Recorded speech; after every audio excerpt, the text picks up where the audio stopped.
En la Edad Media la mayoría de las personas no sabía leer ni escribir, pero hubo quienes soñaron con entender el mundo.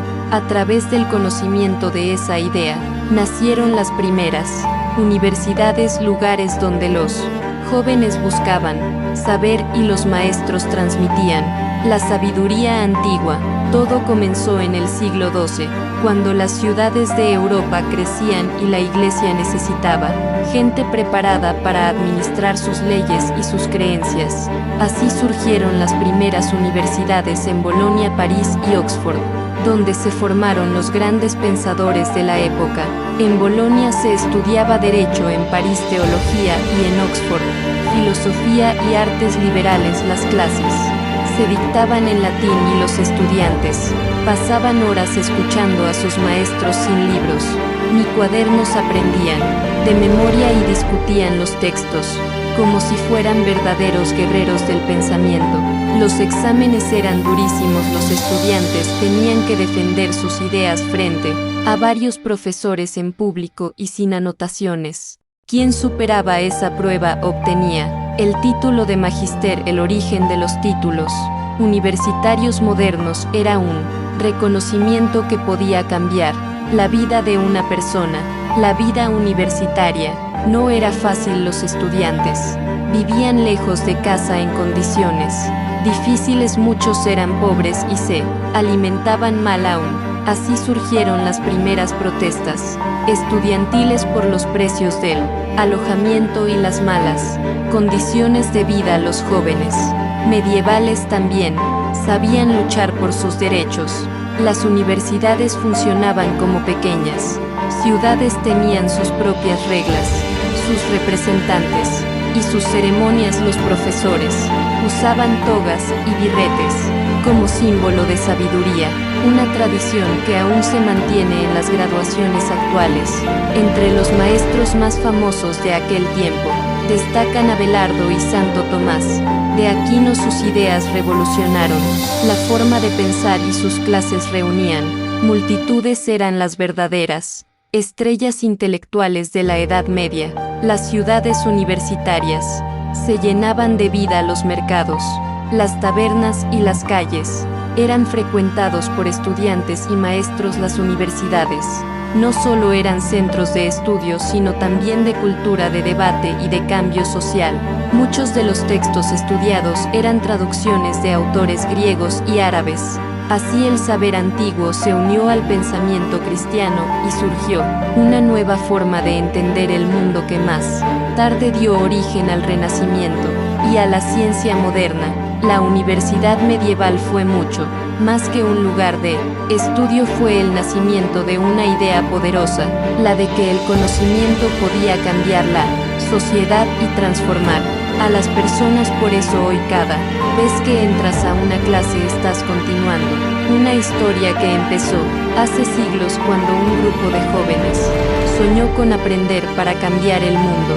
Muchos de los estudiantes que pasaban por las universidades medievales se convertían en consejeros de reyes o en religiosos de gran influencia, porque el conocimiento era una forma de poder. Quien sabía leer y argumentar podía cambiar decisiones políticas y religiosas en un mundo donde la palabra tenía tanto peso como la espada.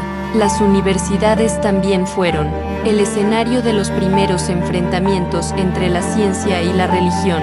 Muchos maestros querían explicar el mundo usando la razón, mientras que otros creían que todo debía partir de la fe. Este conflicto dio lugar a una nueva forma de pensar llamada escolástica, que buscaba unir la razón y la fe en un mismo camino.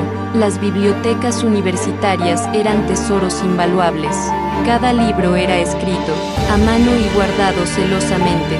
Los estudiantes pasaban horas leyendo a la luz de las velas, y solo algunos podían tocar los textos originales. Los demás debían escuchar mientras un maestro leía en voz alta. El latín era la lengua del saber y de la unidad intelectual. Gracias a ella un estudiante de España podía estudiar en Francia o en Inglaterra y ser entendido por todos. Era el idioma de la ciencia y de la Iglesia, y se mantuvo como lengua universal del conocimiento durante siglos.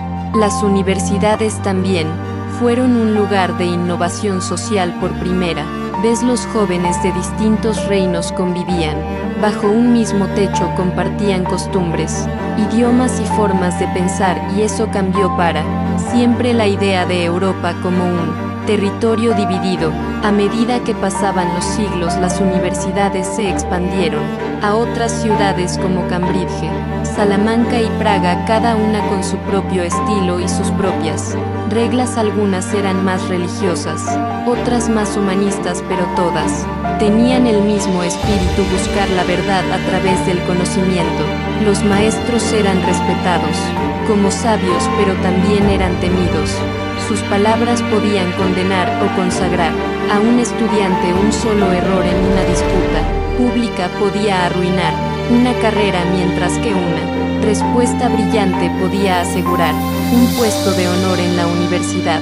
Las universidades no solo enseñaron ciencia y religión, también enseñaron arte, música y lenguas clásicas. Muchos de los grandes artistas y pensadores del Renacimiento pasaron por sus aulas y en sus murallas aprendieron que el conocimiento podía ser bello y poderoso a la vez.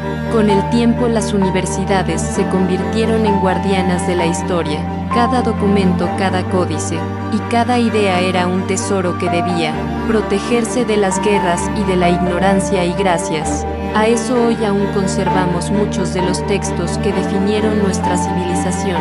Y así la universidad medieval no fue solo una institución, fue un símbolo de esperanza, de libertad y de saber, un lugar donde los jóvenes aprendieron a pensar por sí mismos y donde nacieron las bases de la educación que hoy seguirá iluminando al mundo mientras existan personas dispuestas a aprender.